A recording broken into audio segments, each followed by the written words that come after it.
Oh, great. Hi, everyone. My name is Dan, and this is the Friendship Squad. How to create your own friendship project in your area. Welcome all. So, the idea behind the Friendship Squad is well, people need friends. There's the idea. What is friendship? What happens when people like each other and want to support each other through life? Friendship is not case management, nor is it even peer support work because it's not work. It's it can be. The friendship squad pairs peers in friendships, but the volunteers are paired with friends who are maybe struggling. So the volunteers who are engaging in friendship and trying to build the friendship with the friends, establishing trust. So in a sense, that's kind of like work. But it's more than peer support because it is peer support. But in addition, it's just like being a friend, shooting the breeze and all that good stuff that friends do with each other. But it does not meet in person. This project, we don't have people meeting in person.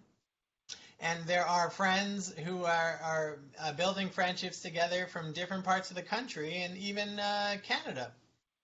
So it's not case management or peer support work also because the partners are equal and there's no focus on outcome. We don't need to answer to a funder and say, hey, look at this. They've stayed out of the hospital for a couple weeks because of our friendship. It's nothing like that. We're not worried about outcomes. What needs to be done to form a friendship squad? Well, you need to recruit volunteers and to be the friendship initiators, and that's fun. You create, I use Canva to create flyers, and then I send the flyers all over social media, mostly Facebook, and I pass them around at the local clubhouses or what have you. Then you need to create applications for volunteers and friends. And I have a website. I'm very fortunate to have a website. And the volunteer applications and the friendship and the friend seeker applications are all on the website. And so friends fill out the online forms, and then I get a copy sent to my email address. Then also we need to match peers and friendships based on their application responses. And the application asks all kinds of questions, including like gender identity,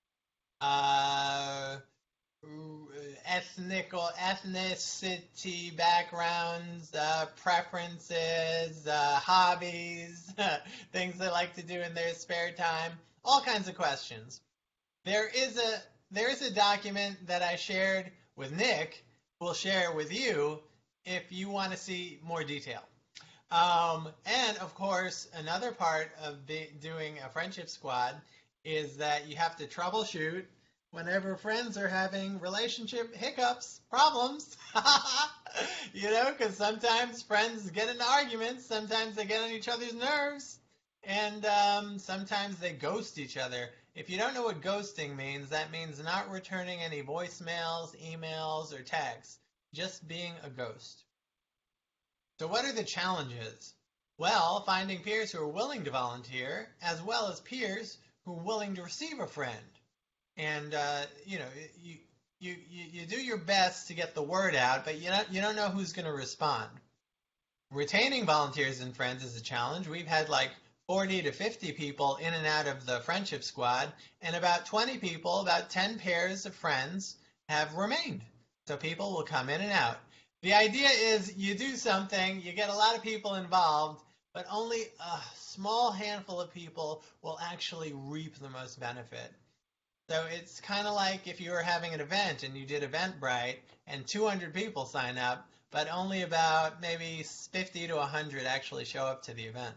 Same thing with this project. Okay, we also got to get volunteers and friends to sign agreements and to commit to those agreements. And in the document I sent to Nick, you'll see an example of the agreement. And the agreement asks questions like, can you commit to 1 hour per week with your friend, at least? Can you commit to 6 months with the project?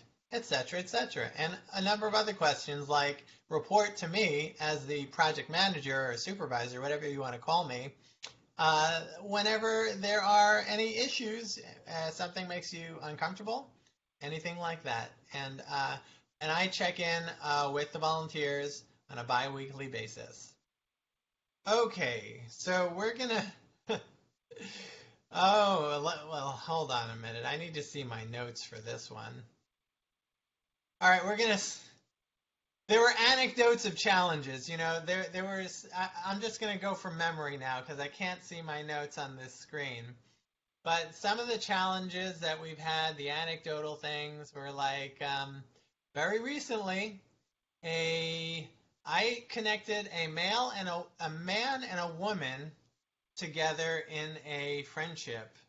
And unfortunately, despite my explanation to the male, I said, this is a friendship. This is platonic. There's nothing about, making like an intimate relationship. There's no encounters here. But yet he was inappropriate in a sexual manner via texting, and that made the volunteer very uncomfortable. And she came to me, and we cut that relationship short. And then I called the friend, and I explained to him the situation, and he was very defensive, and he wasn't happy. He hung up the phone. Then I called him back.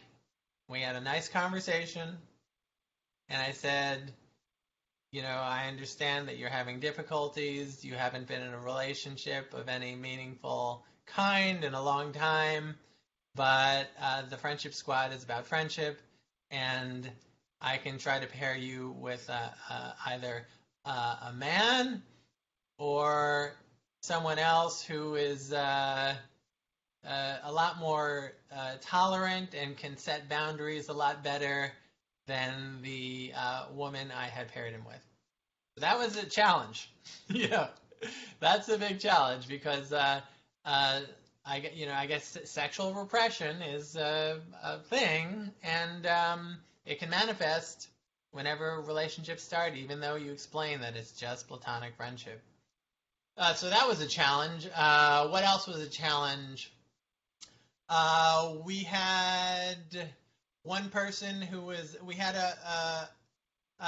someone was paired with a person who was transgender, who was transitioning into female, and that person had a boyfriend, and the boyfriend didn't like the woman to have relationships with anyone really. He was very controlling.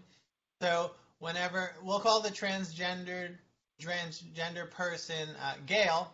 So whenever Gail wanted to speak to Rick, who was the volunteer, all these names are made up. She would have to do it outside the boyfriend's view. And so they did that, and Gail and Rick had a great relationship. Gail really trusted Rick. Rick really enjoyed talking to Gail. They had a beautiful friendship. And despite her boyfriend's against her transitioning, she was going to go through with the transition, and Rick was supporting her. But eventually, she started ghosting Rick. And for a few months, we tried to get in touch with Gail, but Gail had disappeared. So, sometimes we can only hope and pray for friends. Even volunteers sometimes disappear. When they disappear and we don't hear from them, then there's no closure. Sometimes we can only help and pray that they're okay.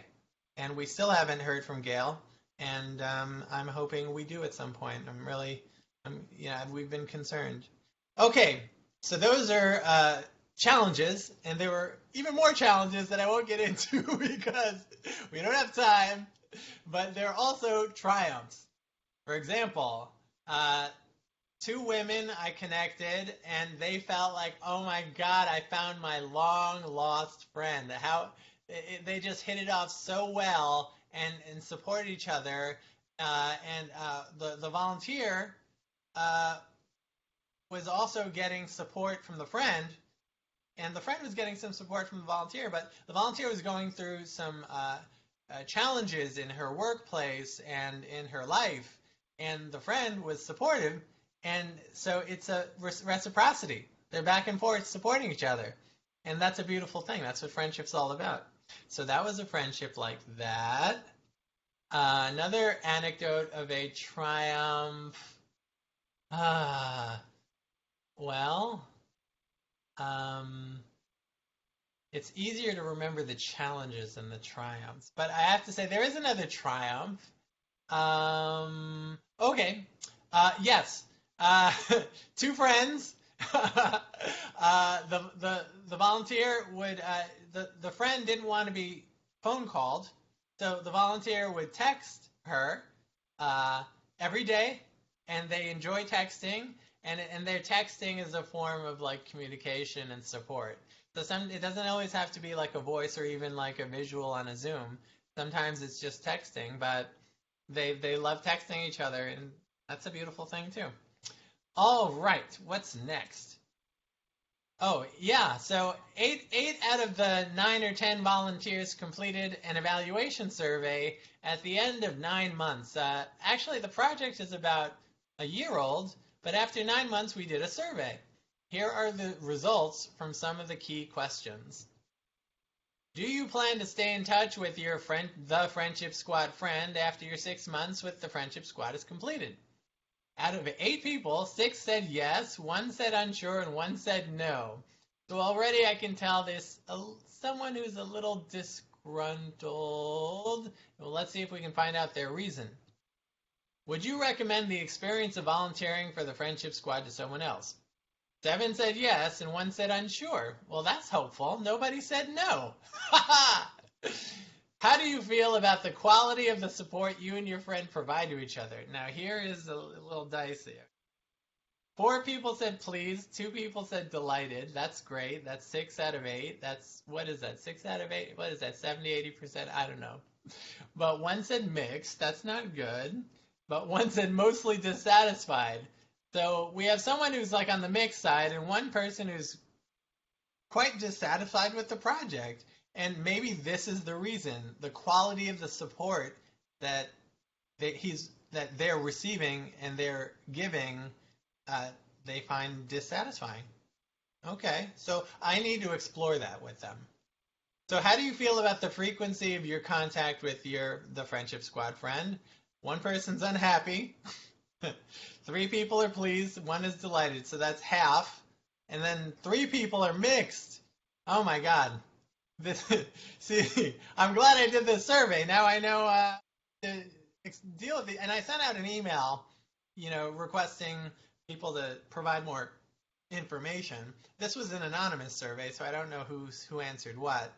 But I sent out an email to the volunteers, and then we went back and forth. But no one, it's hard to get an honest answer because people will feel like they don't want to make me upset with them or something like that. But look at this one. Would you recommend to someone in need of a friend to get involved with the Friendship Squad? And all 8 of them said yes. That's really cool. All right, I'd like to play for you a very important song, life-changing tune. Here it goes. Tell me if you can hear this.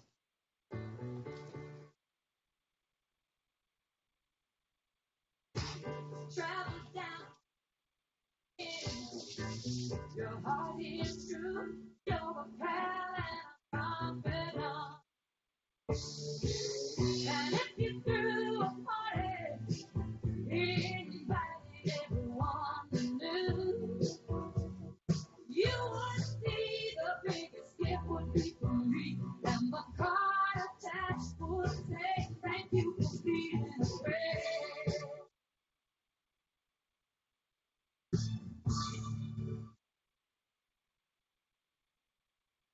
All right. Well, since I couldn't see my notes, I guess we're already at the Q&A. So please bring forth thy questions. And if you don't have any questions, I'll just cut to the slide. Well, let me give you time to ask questions. I know there's very few of you here. Nick, how many people are on this call? I have about 13 right now. Oh, wow. 13 is more than I realized because I can't see everybody, but that's great. So out of you folks, Now we any have questions? Oh, do we have any questions? I had to mute a little bit during the first part of your presentation. Did you put how to communicate or access this information on the Friendship Squad? Oh, yes. Nick has a wonderful PDF that I sent him last night, and that should be circulated to all of you. And there's a way to contact me if you have any questions or if you just want to say, hey, keep up the work, whether it's good or bad, keep doing it, or don't do it, stop. You're doing a bad job. Whatever it is, my email and my telephone is there, as well as this whole breakdown of how to do a friendship squad or whatever you want to do in your communities to bring people together, people who are like lonely and isolated. I'm curious, have you ever surveyed the friends? That is a big challenge because the volunteers are much more likely to respond. I have emailed the friends, but very poor response, unfortunately. The best I can do with the friends is to get them on the phone one-to-one and to talk to them, like I did with the gentleman who was like sexually inappropriate. I had a nice chat with him. And yeah, so unfortunately they're not very responsive. And it's the volunteers are also on Facebook, but the friends not so much on Facebook. So yeah, I hope that answered it. and kind of like going off what and at the end of this conference or summit, you will get an email from me to have pretty much any presenter that has turned in a document of what they presented today. You will get a copy of that, as well as a link to a survey to pretty much tell us what do you think of this? What do you think this first time? How would you like to see it change time? But yeah, definitely get the document that Dan is talking about in the email that will go out to you either later today or tomorrow. So let's give a couple more minutes for people to get their questions in their mind, or if not, I could discuss some other projects we got going on here in New York and around the world because, thanks to the miracle of the internet, people all over the world can connect with whatever projects we got going on. And unfortunately, it is limited by language, English, because I don't speak any other language. I speak a little bit of Hebrew, but it's really terrible. And in technology, the limit is also technology. People need to have access to the internet to be able to engage with these things. So we'll give it a couple more minutes for you guys. If you have any more questions, we can just sort of do the sacred ohms and be in a peaceful state for a couple minutes. And if there's no questions, we'll move on.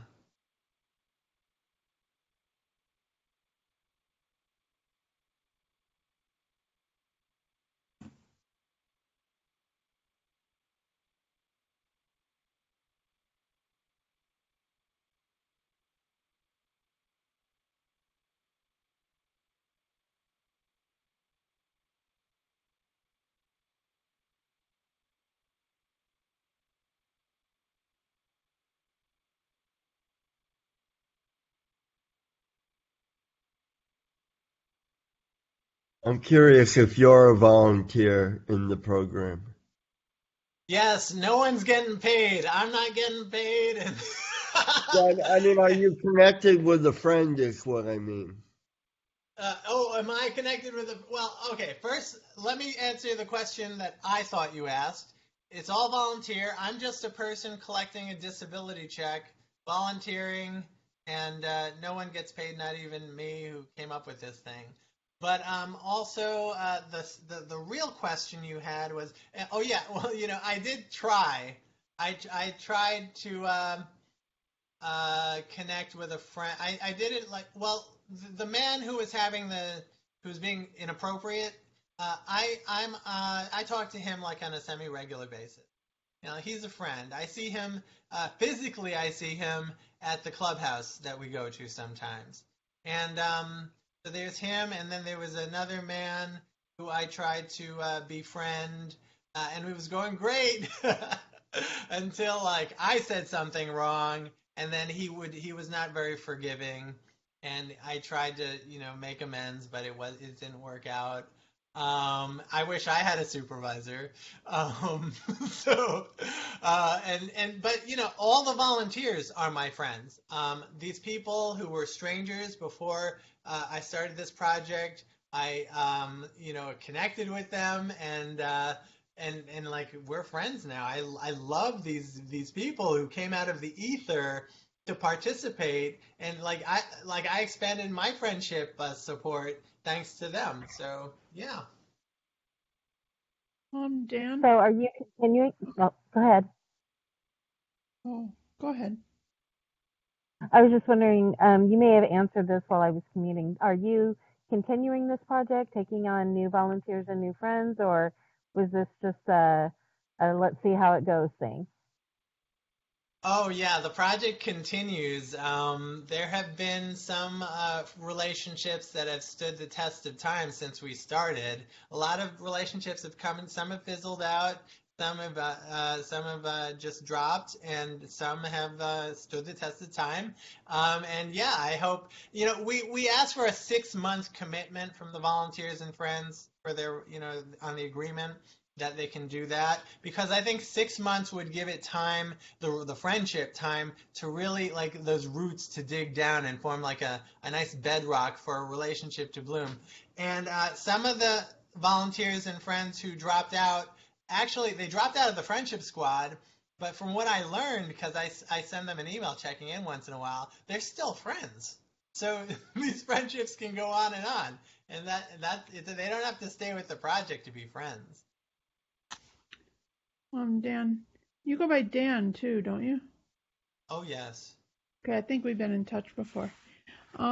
So, yeah, is this something that you have only where you're living, like only local to you, or like if we were interested in it here in Wisconsin, like at our peer run recovery center, I'm thinking maybe, would that be something that you could coach us or?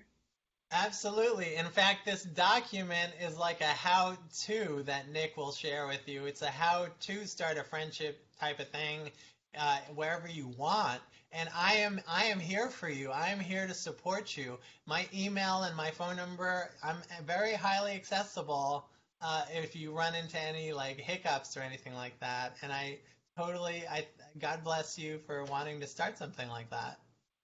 Well, I'm thinking I don't work there anymore, so I would be interested if I were still working there. In this case, I'll have to talk with them about it and see if they're interested. Where's your information listed? I don't see it. Nick will get it to you eventually.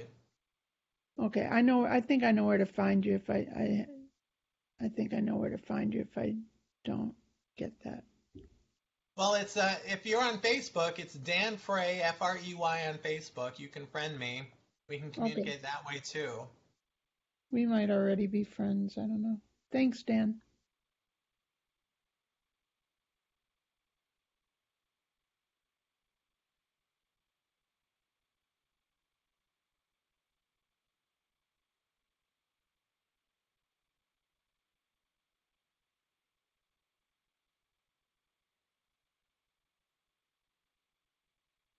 Does anyone remember the Depeche Mode song "Enjoy the Silence"? Okay, well, I totally enjoy it. I'm sorry to interrupt the silence. I was enjoying it. I hope you were too. Hey, Dan. Oh, hey. Hey, I'm looking at several Dan Frays on Facebook. Which one are you? Oh, do we have any friends in common? I think my picture is there with my dog.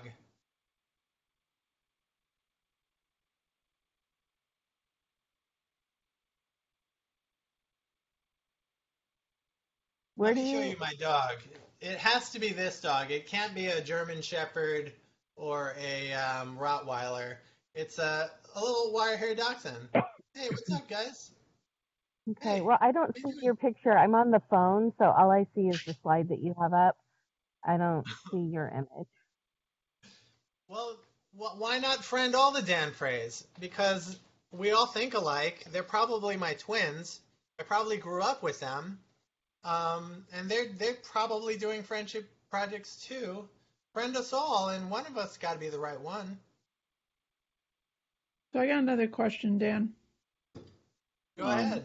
So if you've already got peer specialists somewhere, how do both programs exist? Are they exclusive of each other, or?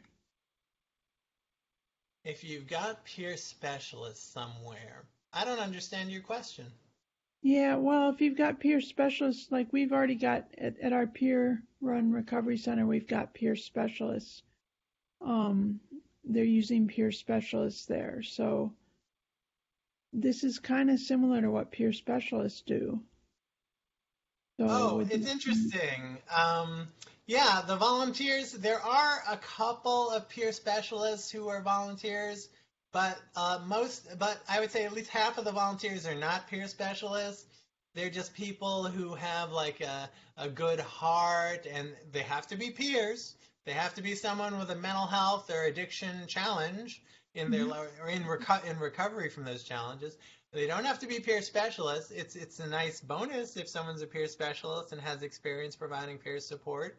Um, so it's they're peers who are with a good heart, compassionate heart, who want to start a friendship thing with a peer in need, and they just their heart answers the call, you know. Okay, It could be other people like me who are like collecting disability and who have a lot of free time, you know. cool.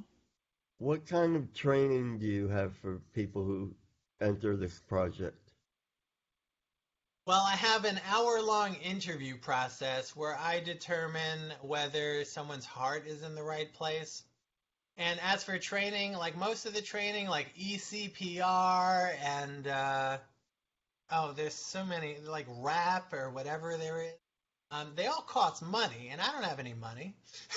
So, but some of the peer specialists have been trained in those types of things, so they have that. And then I did try to have like a monthly Zoom meeting where we have like someone who can train us, or well, or at least talk about some of these things like ECPR, RAP, or even crisis response. And but the turnout for those monthly Zoom meetings was really poor by the volunteers, so I discontinued that. So really, the biggest thing that we do in terms of like supervision is me checking in with them and me being connected to like a network of peer supporters, checking in with the volunteers on a biweekly basis. Any challenges, anything that disturbed them, anything that any joys, any ups or downs or in betweens, and so we had that going on, and but as for training, yeah, you know, it costs money, and we don't have any. But maybe at some point we will start to somehow get some trainings done for those who are not peer specialists in the volunteer program and who want it.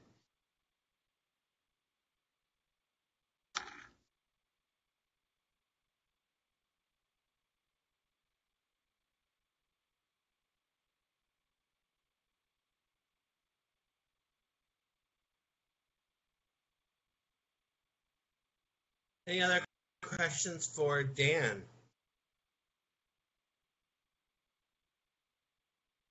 Okay. Dan, you still have about 10 minutes or so. Did you want to talk about some of the projects that you're Other working on? projects? Oh my Mhm. God, I'd be happy to talk about other projects. Now, there is one project that is very specific to New York City, but it can be done anywhere, you know. It was actually a woman from Oregon. What is her name? Well, a woman from Oregon came. She was our special guest, and she said, why don't you get some peers together and we'll do an in-person event at Central Park. Beautiful weather. This was like last year. And so she said, call it PIP, Peers in Person, PIP NYC. It could be PIP, you know, St. Louis, PIP, Georgia, whatever. We're PIP NYC. So every month since she came, we're doing a PIP in the warm weather. We do a PIP in the parks, you know, Bryant Park, Central Park. There are other big nice parks in New York City. During the weather, a lot of trees, a lot of grass, a lot of fresh air, dogs, you know, on leash, bees buzzing. And for the PIP we're doing on May 15th, I started doing it like every third Sunday. I find the weekends to be better because people are not working. So, but not everyone has a job who comes to PIP, of course.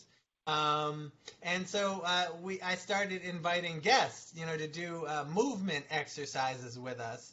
So the PIP on May 15th, which is a Sunday, will be at Central Park, and we'll have a guest who's going to engage us in what she calls an international movement experience. So we'll see how that goes. And generally, like, attendance was sporadic. Sometimes we get 15 people. Sometimes we get 3, sometimes 1, sometimes 10.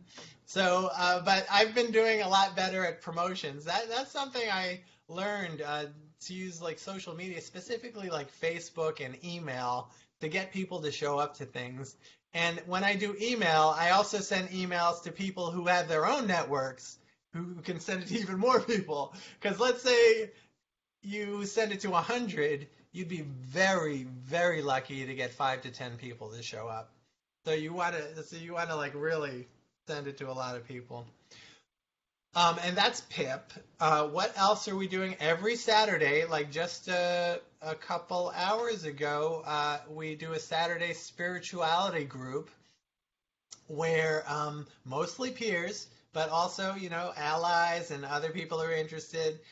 Like we had someone who never had any involvement in like mental health or addiction, you know, services, who came to our group because of social media, and she really benefited from it. And I had a special guest at our weekly spirituality group. It's every Saturday at 11:30 Eastern Standard Time in the morning, and we had a guest, Zisa, who spoke about her spiritual journey. Because we're trying to get away from, like, you know, psychiatric labeling and talk. And I think if we can explore those experiences we had, even in like things that are labeled as psychosis, there's still some value in those experiences and something very spiritual about it. Like, even no matter how weird they are. And so, but that, you know, the spirituality group doesn't just talk about our mental health challenge experiences. We talk about, you know, life and death and everything in between, good and evil, and you know, near-death experiences and loss, and it's just a wonderful group, and we have really good attendance thanks to my learning curve with social media. And you know, we had like 15 people this morning, and that's a really good group for one person to run. So I talked about PIP and spirituality group. Where do you find that group? Oh, if you could friend me on Facebook, that would be so great. Can you do that? I can send you an email, maybe. Okay, send me an email. Yeah, you have my email on the screen. Yeah. Is the spirituality group online? Yeah, it's on Zoom. Okay. What else do we have going on? So, oh, you know what? Should I keep this screen on? Because I want to share something else. Let me see if I can do it.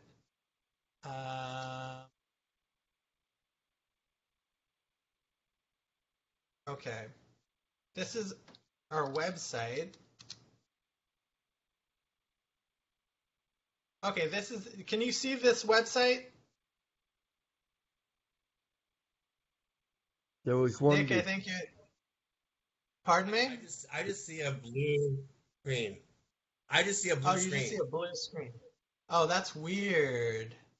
Let me see. What am I doing There wrong? was a website listed before. Oh, okay. You know what? Let me stop sharing. And let me start sharing one more time.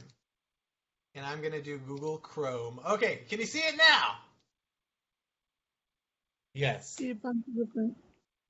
Okay, so this is the City Voices website. And here, and if you click Get Involved, right, then this shows you all the activities that we're doing. So I talked to you about PIP. I talked to you about the Friendship Squad. I talked to you about the Spirituality Group. But we also have an annual comedy event called Cracking Up in a good way. You know, cracking up in a good way. Yeah, I just went to that. Yeah. Is it too small to read? No, I'm saying Let me I make just it. went to Cracking Up a week or two ago. Oh, thank you.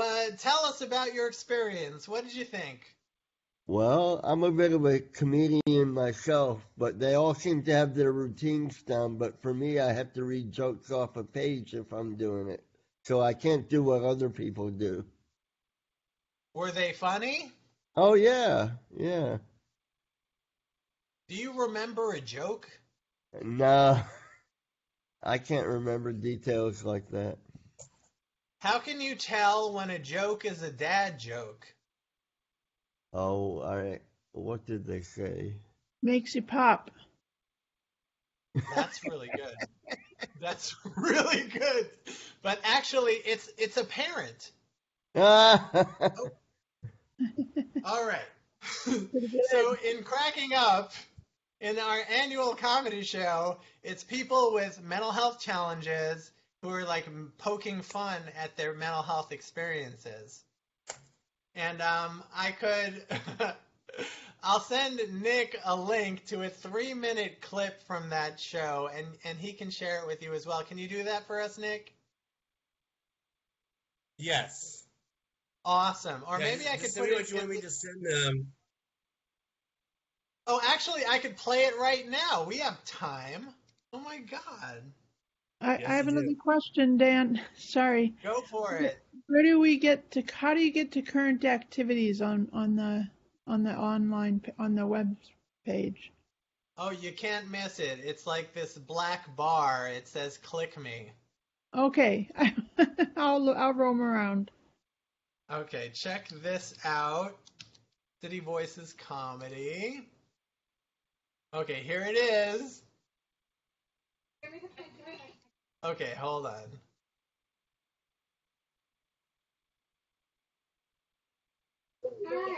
Hi, I'm a hoarder. And Jerry the Printer, I collected more and more things. Like boyfriend. 153 cans of teriyaki spam. Oh man, did you know that there's like 23 varieties of spam? You'll find like 10 of them in my neighborhood dollar store. Before I got sick, I was a teacher, and one of my students pointed at me, and they were like, Miss Vega, you have some kind of stain on your shirt. It looks like powdered sugar and tomato sauce. And I said, kids, remember I taught you how predators like to cover themselves in the scent of their prey? This is my way of being able to sneak up on pizza and jelly donuts. But unfortunately, depression is not a choose-your-own-adventure story. Imagine. If you lash out at your family, turn to page 8. If you sob uncontrollably in the frozen dinner aisle of the grocery store, Turn to page 11. Stand in the doorway of the kitchen with no memory of why you went there. Turn to page 14. Hey, what's up? Hey, how's it going? What's up? So, in college, I lived with the same people, and after college was over, I was diagnosed with schizophrenia.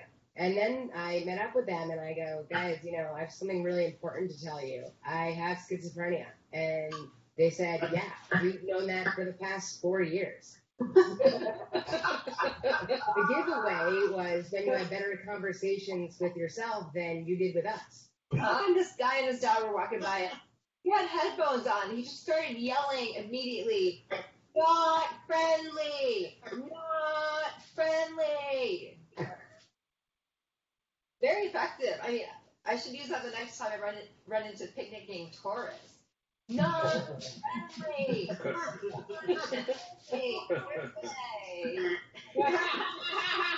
So we have that people first language, where you are not your illness, it is merely a small part of who you are. So you're not allowed to say Jane is disabled, you say Jane has a disability. You're not allowed to say Steve is bipolar, you say Steve has bipolar. You're also not allowed to say Bob is an asshole. You say Bob has an asshole. But Bob's asshole is only a small part of who Bob is. Well, all right. I hope the audio was good on that. I guess, Nick, that concludes my presentation. Awesome. Thank you so much. If there's no more questions for Dan, we will go ahead and take a 15-minute break. Use this time to use the restroom. Oh, we got a question. Yes, go ahead. I have a question for Nick. Why are you invisible? Because that's his special power. I had a friend of mine, a friend of mine said, change your background, and ever since I changed my background, I cannot get it back to where I was. So I'm like, great. Now that he wanted me to change my background, Daniel Rossi, now I can't change it back to where y'all can see me. So hopefully by the time I present, y'all can see me. Oh, okay, there's that. So I don't have that anymore, so hold on.